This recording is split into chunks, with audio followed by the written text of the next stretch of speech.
Light ഹൗസിൻ്റെ പുതിയ എപ്പിസോഡിലേക്ക് ഏവർക്കും സ്വാഗതം.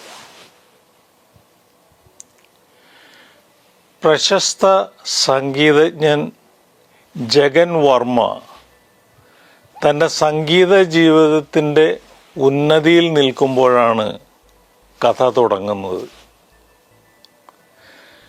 ലോകമെമ്പാടും ആരാധകരുള്ള ജഗൻ തൻ്റെ ഗാനങ്ങളിലൂടെ ലക്ഷക്കണക്കിന് ആളുകളുടെ ഹൃദയത്തിൽ സ്ഥാനം നേടിയിരുന്നു. എന്നാൽ പൊതുവേദികളിലെ പ്രശസ്തിക്കും ആർഭാടങ്ങൾക്കും അപ്പുറം ജഗൻ്റെ ജീവിതത്തിൽ ആരും അറിയാത്ത ഒരു വശമുണ്ടായിരുന്നു.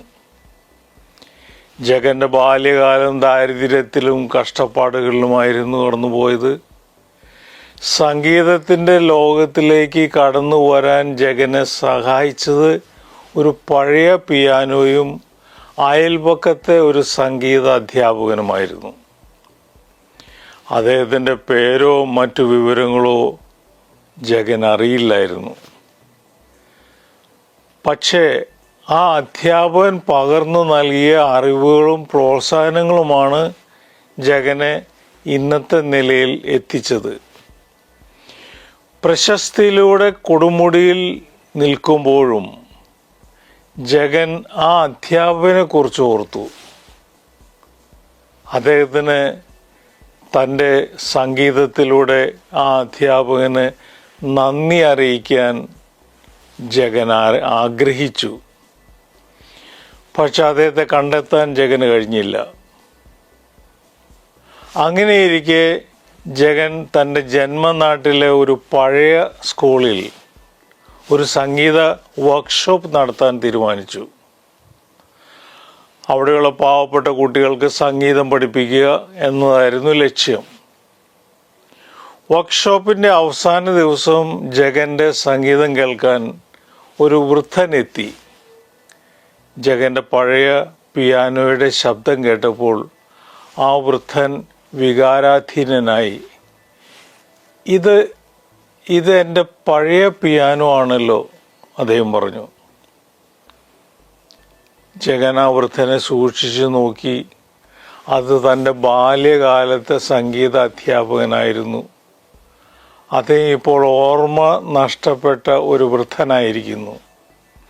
ജഗൻ ആ വൃദ്ധനെ തൻ്റെ വീട്ടിലേക്ക് കൊണ്ടുപോയി പരിചരിച്ചു. അദ്ദേഹത്തിൻ്റെ ഓർമ്മകൾ പതിയെ തിരികെ വന്നു. ജഗൻ തൻ്റെ അധ്യാപകന് വേണ്ടി ഒരു സംഗീത പരിപാടി സംഘടിപ്പിച്ച് അദ്ദേഹത്തിന് നന്ദി അറിയിച്ചു. ആ പരിപാടിയിൽ അദ്ദേഹം തൻ്റെ അധ്യാപകനെക്കുറിച്ച് ലോകത്തോട് വിളിച്ചു പറഞ്ഞു. ആരും അറിയാതെ ജഗൻ്റെ ജീവിതത്തിൽ വെളിച്ചം പകർന്ന ആ നല്ല മനുഷ്യനെ ലോകമറിഞ്ഞു. ജഗൻ തൻ്റെ പ്രശസ്തിയും പണവും ഉപയോഗിച്ച് തൻ്റെ ജന്മനാട്ടിലെ പാവപ്പെട്ട കുട്ടികൾക്ക് സൗജന്യമായി സംഗീതം പഠിപ്പിക്കാൻ ഒരു അക്കാദമി ആരംഭിച്ചു.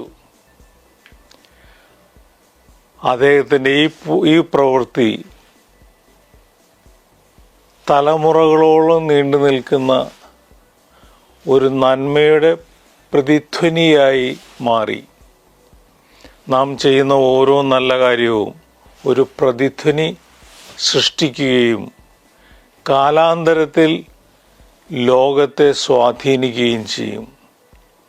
പ്രശസ്തിക്കോ അംഗീകാരത്തിനോ വേണ്ടിയല്ലാതെ ഹൃദയത്തിൽ നിന്ന് ഉത്ഭവിക്കുന്ന നന്മകൾ ചെയ്യുക.